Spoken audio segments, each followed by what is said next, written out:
Hey guys, welcome to this, what is it, Wednesday? It's hard to keep track, honestly. All right, so here's what we're doing today. We're going to go through Unit 3. We did Unit 1, we did Unit 2, so this is our last unit that's on the exam, Unit 3. That's what we're covering today. Civil rights and civil. I got this one down to like twice or something like that. And as always, I'll share this presentation with you too, okay? So this is just summarizing chapters, I believe it was 4 and chapter 5 for our Unit 3, just as quickly as we possibly can.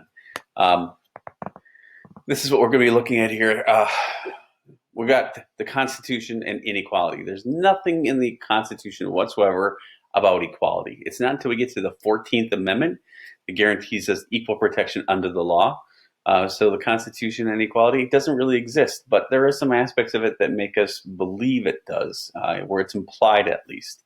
So then they start going through a bit of history, the era of slavery. They look at Dred Scott, who was a slave, if you remember, who basically, when his owner brought him into a free territory, he basically sued, saying that his standing as a slave should have ended when he went to the free territory. Supreme Court basically ruled not only against him, but they said that he wasn't even capable of bringing a case before the court because he was chattel, property, not a person. So then we got the 13th Amendment, which was passed after the Civil War, that basically outlawed slavery in the United States, making us, by the way, one of the last nations in the Western Hemisphere to do that. After that, we got the era of Reconstruction and the era of segregation. We got what's oftentimes called Jim Crow laws. Those are the segregation laws where our country was completely and totally segregated. Plessy versus Ferguson, that was the case where an African-American man was on a railroad car in a passenger area that was for whites only. He was told that he had to leave to go sit in the what it was called the colored section at the time. He sued, and the Supreme Court ruled that separate but equal is fine. It's constitutional. That stood its ground and stayed there until Brown versus the Board of Education in 1954, where they basically separate but equal is inherently unequal. That was in the case of public education, but then it quickly spread to all aspects of society. Let me take that back. It did not quickly spread. It spread to all aspects of society, but it took it a long time, right? We showed you that graph that showed even in education, segregations in the schools still continued for a good 10 years after that. The Civil Rights Act of 1964, this was a big one.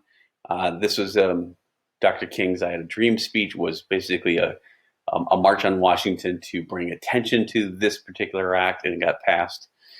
This made discriminating based on race illegal for jobs and living situations, and it basically gets rid of segregation also. So voting, African Americans have always struggled to get the right to vote, to maintain the right to vote, and not have their right to vote be infringed upon.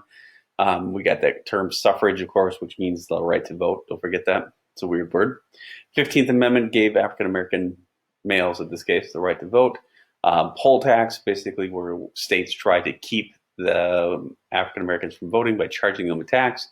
White primaries, basically only allowing white people to vote in the primaries. They said, well, it's not the election, it's the primaries. We're not going to allow blacks to vote in the primaries. That's eventually ruled unconstitutional. And then the 24th Amendment, which eliminated poll taxes, charging those people to pay money in order to vote, or requiring them to take a literacy test. Okay, then we move into the Bill of Rights, then and now. We passed the Bill of Rights, remember, because we wanted to make sure that enough states agreed with the Constitution and were okay with it. And it was their way of basically saying, yes, it gives more power to the federal government, but look at all of these rights. We wrote down what you have as constitutional rights right here. And that helped basically, get the Constitution to pass. We support the Bill of Rights in theory, but it's more difficult to support their rights into practice.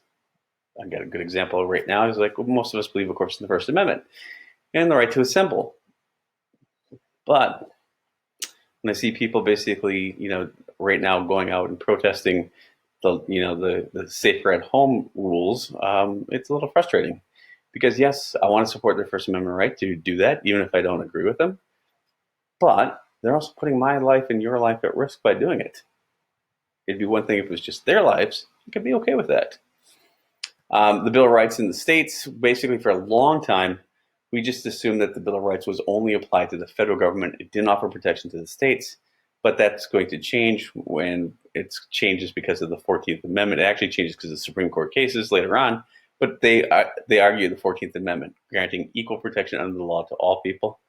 That means that it also includes the state government. First Amendment with freedom of religion, we got two clauses there. We got the Establishment Clause and the Free Exercise Clause. The First Amendment says Congress shall make no law respecting the establishment of religion, that's the Establishment Clause, or prohibiting the free exercise thereof. So government can't favor one religion over another, and they also can't prohibit government from interfering with a person practicing their religion. But like all things with the Bill of Rights, it's all limited. Everything, none of it's absolute. Remember how we talked about that over and over again? They all have limitations on them. Prior restraint. Basically, if you want to publish something, you can. It's almost impossible for the government to stop something from being published. Although sometimes in cases of like when we're at war, the Supreme Court's allowed them to do that. But your right to publish is nearly absolute. However, there can be consequences for it afterwards. And this might be publishing, the Wall Street Journal or the Washington Post or something like that, or the New York Times posting something that maybe they obtained because somebody obtained it illegally, or it's classified information. They can still publish it, but there might be some consequences afterwards. It also means you publishing things online. The government also regulates the public airway. We have the FCC. And they basically create the rules and regulations and dictate what words you can say on television or on the radio, just how much of a person's body can they show and what parts and stuff like that. And the rules and regulations are quite ridiculous, but that's their job to basically make those rules and regulations. Free speech and public order is basically, we have free speech. Of course, it's limited, but they can limit your speech if it presents a clear and present danger. If it's something that basically could incite the overthrow of the government, you can say it in kind of obtuse type of terms, vague terminology, but you can't get into specifics about it, for example, especially if it's going to be a violent overthrow of the government. Obscenity, that's an interesting one. The Supreme Court has basically ruled that something that is obscene is not constitutionally protected. However, they had a difficult time trying to define what it is. What makes something obscene? One Supreme Court justice famously said, "I can't describe it, but I know it when I see it." Then there's libel, which is printed, and slander, which is spoken word. These are false statements that damage one person's reputation, causes them harm. When it comes to celebrities, it's very difficult for them to sue for libel or slander. Because they are celebrities, they have put themselves, like if you're an actor, you basically put yourself into the public atmosphere.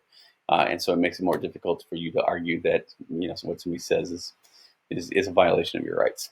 We also have symbolic speech. That would be like wearing an armband if you're a tinker, or burning the American flag, which has been guaranteed to be protected by the Constitution. We have this conflict sometimes between a fair trial and the free press. We have a free press, and trials have to be open to the public, so we know what's going on. And sometimes that can be difficult it can make it more difficult to have a fair trial in some cases because of the press, right? You have a celebrity who's on trial. It's difficult to, find 12 individuals in a jury who haven't heard things about Bill Cosby, for example. So, all right, commercial speech.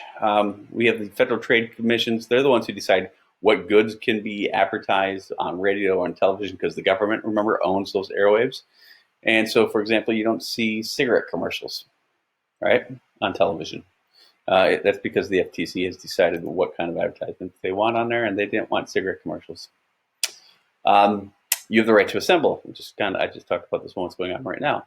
But there could be limitations on this, just like we can limit every single constitutional right you have to the disappointment of freshman boys everywhere, right? You have the right to associate with groups, even groups that we might find horrendous. This is where we talk about where we support the Bill of Rights in theory, but in actuality, it's hard for me to support the right of a white supremacist group meeting on the Capitol steps of Madison, Wisconsin. They should have the right to do that, but I sure don't want to have to defend their right to do that. Defendant rights, there's a big chunk of the Bill of Rights that basically does nothing but protect the rights of people who have been accused of crimes. 4th, 5th, 6th, 7th, 8th, basically. It's all about defending the people against the government in court. courts, right? We have all these vague terminologies that they used in it. You have the right to a speedy trial. You're protected from unreasonable search and seizure. You get protection from excessive bail or cruel and unusual punishment. And we don't know always exactly what those words mean. You also have the protection from self-incrimination. You cannot be forced to testify against yourself. This is the part where you have the right to remain silent, shut up, don't talk to the police, right? That kind of thing. You don't have to take the witness stand. You don't have to answer questions that the police ask you, because they can and will be used against you. In fact, many states have actually applied the same right and protection to an individual's significant other, to their spouse. So where a husband or a wife can't be forced to testify against their spouse. Whew, look at that. The right to counsel, Sixth Amendment, Gideon versus Wainwright. We talked about this guy who went to prison for robbing a pool hall, like a bar kind of thing, and then basically took it to the Supreme Court and was granted the right to have a counselor. And then because he had a good, competent attorney, they were able to prove that their main witness against him probably was one of the individuals involved in the theft in the first place. Trials, we talked about how most of them, about 90% of the cases, end with a plea bargain. The government and the defense attorney reaching some type of agreement instead of going to an actual trial. If it does go to a trial, it's a jury with 12 people usually. The jury in most places, actually all places now, has to be unanimous in order to reach a guilty verdict, right? Cruel and unusual punishment, that's the Eighth Amendment. And usually when we talk about that, we're talking about the death penalty. So there we go. That's Unit 3. Okay. What we're going to be working on tomorrow is we're going to start doing some practice exams, looking at some of those FRQs and actually making you sit down and write some of them out, plan it, and stuff like that. Okay? Whew. All right. Hoping good. Let me help out. Make sure you stay safe and make sure you wash your hands. We'll talk to you guys later.